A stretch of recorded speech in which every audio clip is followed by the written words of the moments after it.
লাল টুকটুকে বেনারসির সাথে গা ভর্তি হীরের গয়না পরে বধূ বেশে খাটের উপর বসে আছে নির্জনা। হন্তদন্ত হয়ে সেই ঘরে এলো তার ফুপু রওশনারা বেগম। এই জন্যই কয় পিঠের চাল পেটে লাগে না।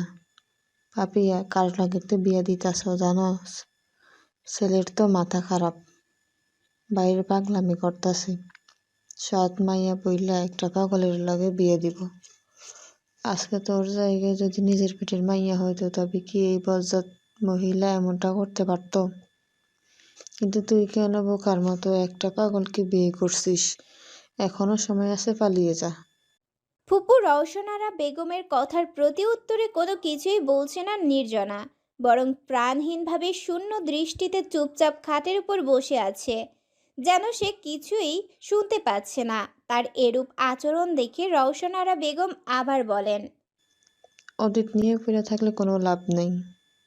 আগের কথা সব ভুলে যা, ফালাইয়া যা। ঠিক তখনই নির্জনার সৎমা পাপিয়া আক্তার ঘরে প্রবেশ করে বলে, আপা, আপনার কথা শেষ হলে একটু বাইরে যান, নির্জনাকে কিছু গহনা পরাবো। গয়না পইরা কি হইব?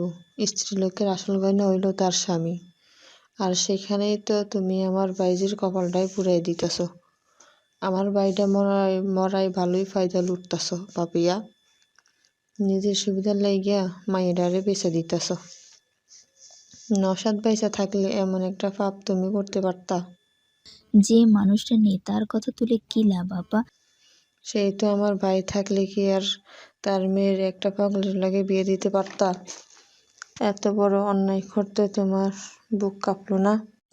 পাপিয়া আক্তার একটা দীর্ঘশ্বাস ফেলে নির্জনার মাথা ঠান্ডা করে বলেন, আপা কথায় কথা বলে, বিয়েতে এসেছেন, শান্তিতে খেয়ে দিয়ে চলে যান। এখন তো যাইতেই কইবা। আমার ভাই আর ভাইপো মরছে এখন 1 বছর হয় নাই, আর তুমি সব আত্মসাৎ করতে উইটা বুড়া লাগছো। তোমার কোনোদিনও ভালো হইব না। তাচ্ছিল্যের সাথে পাপিয়া বলে, আমার আর খারাপের কি বাকি আছে আপা?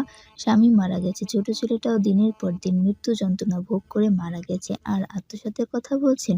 ছোট চাকরির জমানো 2-1 টাকা ছিল, যার সবটা হাসপাতালে খরচ হয়ে গেছে। এখন এই ভিটে মাটিটা ছাড়া আপনার ভাইয়ের আর কি আছে বলুন আপা?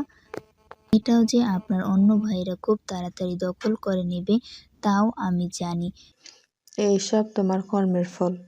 সারা জীবন সৎ মাইয়া দেইখা অবহেলাই করছো, তাই আল্লাহ তোমার বুকও খালি কইরা দিছে। বিশ্বাস করেন আপা, আপনার সাথে তর্ক করার বিন্দুমাত্র ইচ্ছে আমার নেই। আমি নির্জনাকে অবহেলা করেছি কিনা তা আমি আর আমার আল্লাহই ভালো করেই জানে। এখন দয়া করে আপনি একটু বাইরে যান। তাচ্ছিল্যের সাথে মিথ্যে হাসি দিয়ে পাপিয়া বলে, আপনাদের আমার অনেক দেখা হয়ে গেছে আপা, ঠিকই বলেছেন।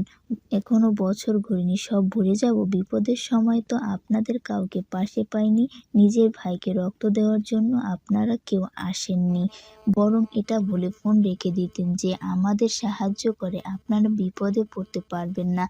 এমনকি তার লাশটা নিয়ে বাড়ি ফিরব সেই অ্যাম্বুলেন্সের ভাড়াটাও আমাকে ধার করতে হয়েছে। পাপিয়ার এই এক কথায় রওশনারা থোতা মুখ ভোতা হয়ে গেল। তিনি কোনো প্রতি উত্তর না করে ধূপধাপ পা ফেলে ঘর থেকে বের হয়ে যায়। Australia Melbourne. নির্জনার অসংখ্য ছবি দিয়ে একটা ঘর সাজানো, সেগুলোকে 27-28 বছরের একজন যুবক নেশালো নয়নে মুগ্ধ হয়ে দেখছে আর বলছে। রওশনারা বের হতেই পাপিয়া আক্তার দরজার ছিটকিনি তুলে দিয়ে নির্জনার পাশে বসে গলায় একটা চেইন আর হাতে দুটো চিকন চুড়ি পরিয়ে দিতে দিতে বললেন, এগুলো তোমার মায়ের, এত বছর আমার কাছে ছিল, শত কষ্টেও হাতছাড়া করিনি। নির্জনা তখনও চুপ।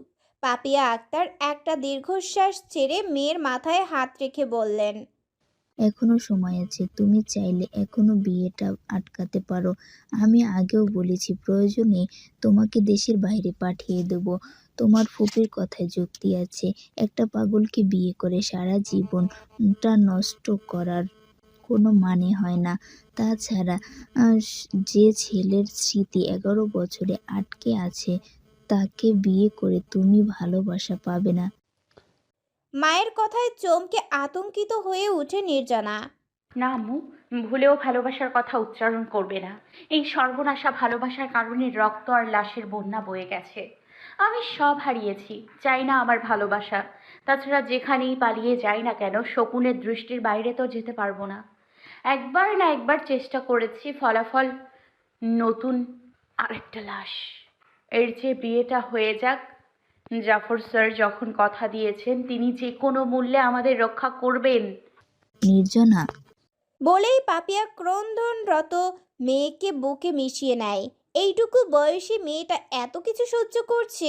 পাপিয়া আক্তারের আজ মনে হচ্ছে তার চেয়ে দুর্ভাগা মা পৃথিবীতে নেই। কারণ তিনি চাইলেও মেয়ের দুঃখ দূর করতে পারছে না, বরং বাধ্য হয়ে তাকে তুলে দিতে হচ্ছে এক অনিশ্চিত ভবিষ্যতের হাতে। জাফর সিদ্দিকীর কোলে ক্লান্ত হয়ে মাথা রেখে তার ছোট ছেলে অর্ক শুয়ে আছে। বড্ড নিষ্পাপ দেখাচ্ছে তাকে। বিয়ে বাড়িতে মানুষ দেখে উত্তেজিত হয়ে পড়েছিল। অনেক চেষ্টার পর ছেলেটাকে শান্ত করতে পেরেছেন তিনি। স্ত্রীর মৃত্যুর পর এই ছেলেকে বুকে আগলে রেখেছেন তিনি। কিন্তু রাজনীতি করার ফলে তার শত্রুর অভাব নেই। তাই সবসময় এই ভয়ে থাকেন তার কিছু হয়ে গেলে অর্ককে কে দেখবে।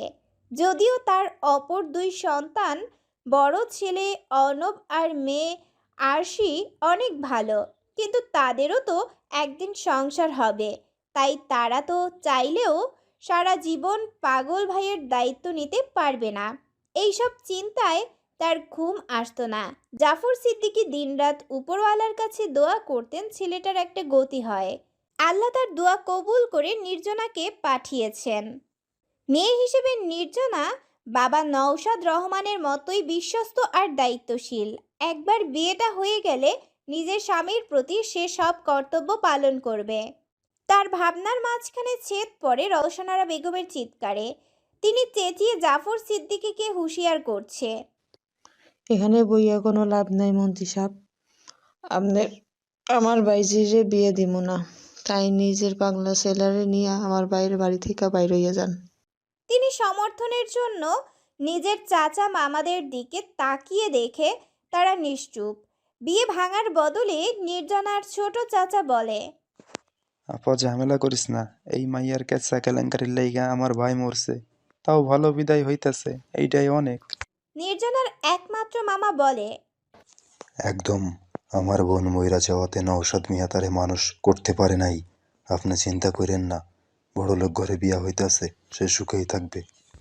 রওশনারা বেগম তাদের মুখে এমন কথা শুনে আরও ক্ষেপে যায়। তিনি তাদের উদ্দেশ্যে বলে, তোমার মামা চাচা নামের কলঙ্ক। কই আটকাইব তা না কইরা মাইয়ারে গালমন্দ করতাছে। তিনি তাদের আরও কিছু অশ্রাব্য গালিগালাজ করে। এরপর তিনি অর্ককে নিয়ে কথা বলা শুরু করে। সেটার প্রেক্ষিতে জাফর সিদ্দিকীর মেয়ে আরশি তার দিকে তেড়ে আসতে নিলে জাফর সিদ্দিকী মেয়েকে হাতের ইশারায় থামিয়ে মুচকি হেসে বলে, নওশাদ আমার বিশ্বস্ত কর্মচারী ছিল, তার বড় বোন, সেই জন্য সম্মান দিচ্ছি। নইলে জাফর সিদ্দিকীর সাথে উঁচু গলায় কথা বলা মানুষের পরিণতি খুব একটা ভালো হয় না। আর আপনি তো গলাবাজি করছেন। একটা কথা বলি, আপনি বিয়ে বাড়ির অতিথি মাত্র, মেয়ের গার্জিয়ান না। বাবা ভাইয়ের অবর্তমানে বিয়ে হবে কিনা সে বিষয়ে সিদ্ধান্ত নেওয়ার অধিকার শুধুমাত্র মেয়ে আর মেয়ের মায়ের আছে।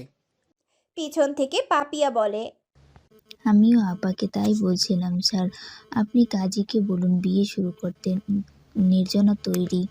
জাফর সিদ্দিকী কিছু বলবে তার আগে রওশনারা চিৎকার করে ওঠে, কের তৈরি?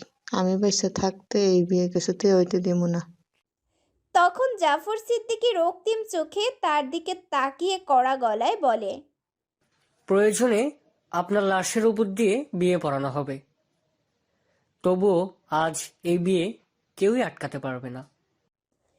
এবার রওশনারা বেগম চুপসে যায়। জাফর সিদ্দিকী পাপিয়া আক্তারকে উদ্দেশ্য করে বলে, আপনি গিয়ে নির্জনা মায়ের পাশে বসুন। বিয়ে পড়ানো শুরু হয়। প্রথমে কাজী নির্জনার কাছে অনুমতি নিতে যায়।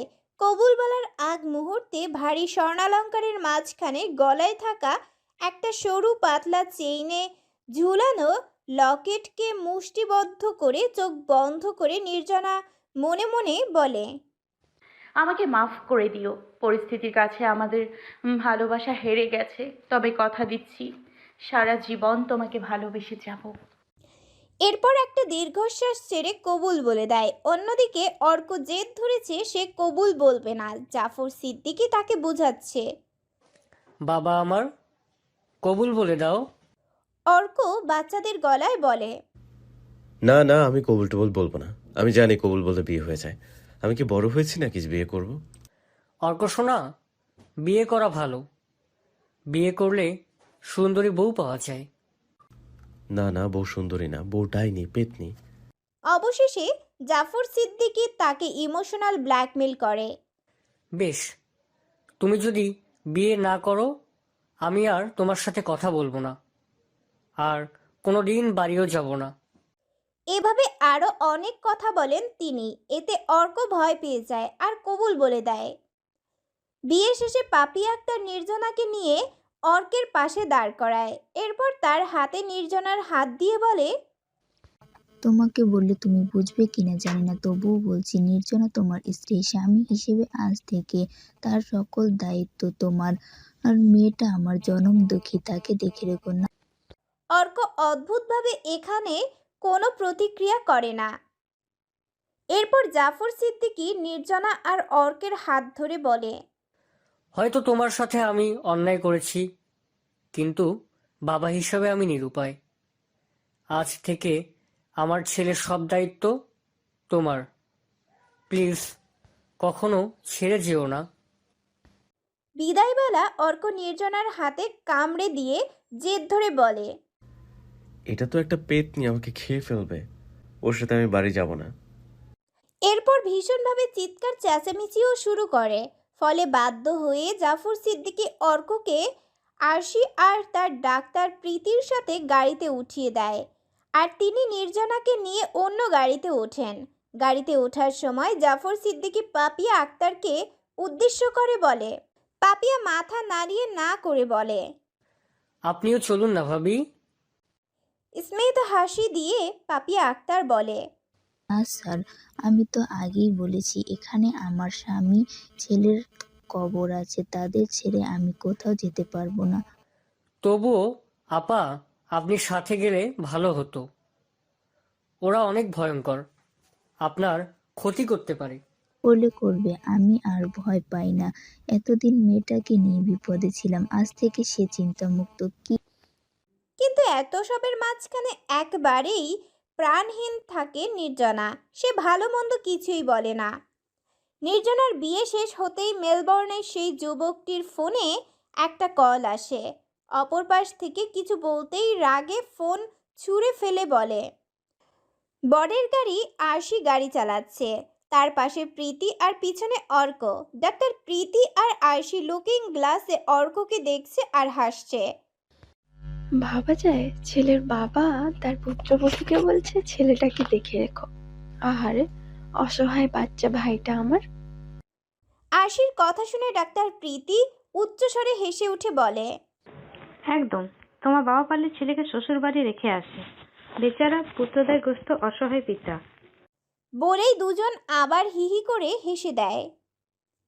হঠাৎই অর্ক স্বাভাবিক গলায় দুজনকে ধমকে ওঠে, just shut up both of you. হাসি বন্ধ করো, এসব কিছু তোমাদের জন্য হয়েছে। আরশি গাড়িতে ব্রেক করে পিছনে মাথা ঘুরিয়ে রাগ দেখিয়ে বলে, একদম উল্টোপাল্টা কথা বলবে না বলে দিচ্ছি অর্ক। এখানে আমাদের দোষ কোথায়? আমরা বলেছি কি তোমাকে? বলেছি গত 15 বছর ধরে পাগলের অভিনয় করতে? হতাশায় একটা নিঃশ্বাস ছাড়ে অর্ক। তারপর দাঁত কটমট করে বলে, সব কিছুর জন্য ওই মেয়েটা দায়ী। বাবাকে কি পট্টি পরিয়েছে কে জানে। আমার কথার কোনো দামই দিল না, উল্টো আমাকে ইমোশনাল ব্ল্যাকমেল করে বিয়ে করতে বাধ্য করেছে। তোমরা দেখে নিও, খুব শীঘ্রই মেয়েটাকে আমি নিজের জীবন থেকে ছুঁড়ে ফেলে দিব। যদি না পারি তবে আমার নাম ইশতিয়াক অর্ক সিদ্দিকী না। নির্জনার সামনে অসহায় মুখমণ্ডলে একগুচ্ছ লাল গোলাপ হাতে এক হাঁটু গেড়ে বসে আছে এক যুবক। নির্জনা খিলখিল করে হেসে ফুলগুলো হাতে নিয়ে বলে, তুমি সারা জীবন বসে থাকলেও তোমাকে আমি বিয়ে করব না, বিহান। নির্জনের কথা শুনে স্টান করে